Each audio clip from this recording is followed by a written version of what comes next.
Бүгін сіздермен бірге өте дәмді жұмсақ жұқа әрі әдемі блинчик дайындаймыз. Бірақ ең қызығы, блинчиктеріміз жыртылмайды, табаға жабыспайды және әрқайсысы бірдей әдемі болып шығады.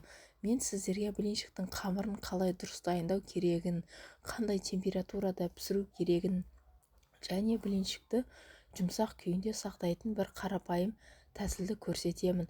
Сондықтан видеоны соңына дейін көріңіздер.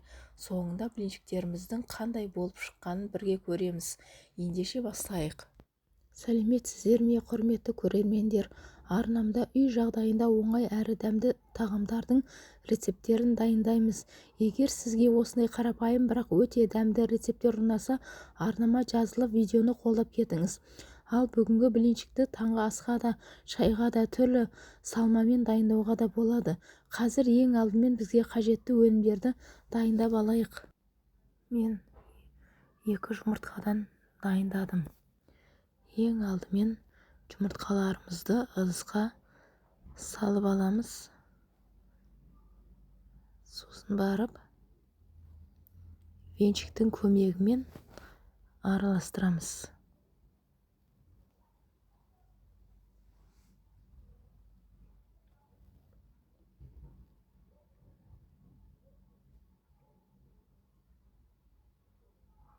Осылайынан араластырамыз.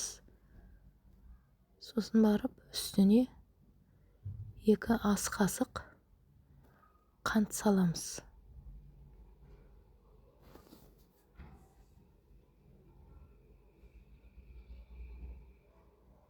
Сосын барып тұз саламыз кішкене. Және тағы да араластырамыз венчиктің көмегімен. Қатты көпіртудің қажеті жоқ. Бәрі біркелкі араласса жеткілікті. Міне осылай. Енді сүтімізді құямыз. 200 грамм. Оны да араластырамыз.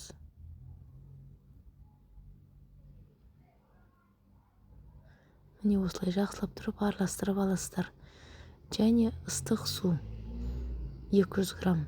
Ыстық суымыздың үстіне 1 шай қасық толтырмай ас содасын саламыз. Соданың ащы дәмі білінбейді, ыстық суға салсаңыздар. Сонымен осы суымызды құямыз. Және тағы да араластырамыз венчиктің көмегімен. Міне осылай араластырып аламыз. Енді ұнымызды саламыз. Ұн 5 ас қасық толтырып саласыздар. Бірден көп салуға болмайды. Қамырда түйіршіктер пайда болуы мүмкін. Осылай жайлап салып, венчиктің көмегімен түйіршіктер қалмағанға дейін араластырамыз. Міне осылай жақсылап тұрып араластырып аламыз. Енді майымызды құямыз. 2 ас қасық құйсаңыздар жеткілікті. Бұны да жақсылап тұрып араластырып аламыз. Блинчиктің қамыры сәл сұйықтау болуы керек. Тым қою болса, блинчиктің қалың болып қалады. Ал тым сұйық болса, аудару кезінде жыртылуы мүмкін. Міне осылай табамызға кішкене май құйып жағып аламыз. Бұл майды тек қана басында ғана жағасыздар. Қалған кезде жағудың, құюдың қажеті керегі жоқ. Табаны бірден қатты қыздырып жібермейміз.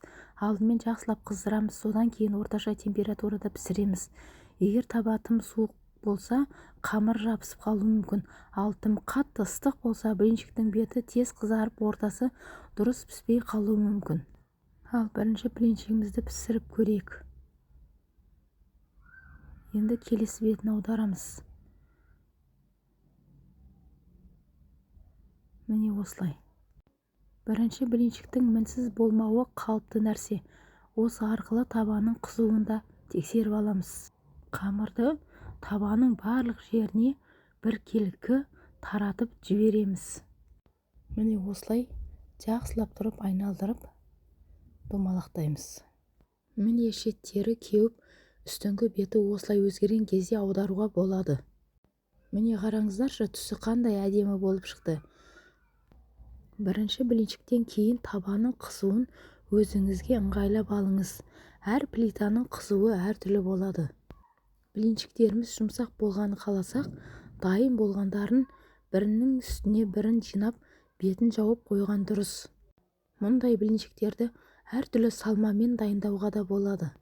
Қоюлатылған сүт, тосап, бал, жеміс, ірімшік, тауық еті, саңырауқұлақ, ет, қайсысын жақсы көрсеңіздер, сол салманы қосып дайындай беруге болады. Міне бүгінгі блинчиктеріміз де дайын. Жұмсақ, жұқа, қош иісті және өте дәмді болып шықты. Ең бастысы үй жағдайында жасау өте оңай.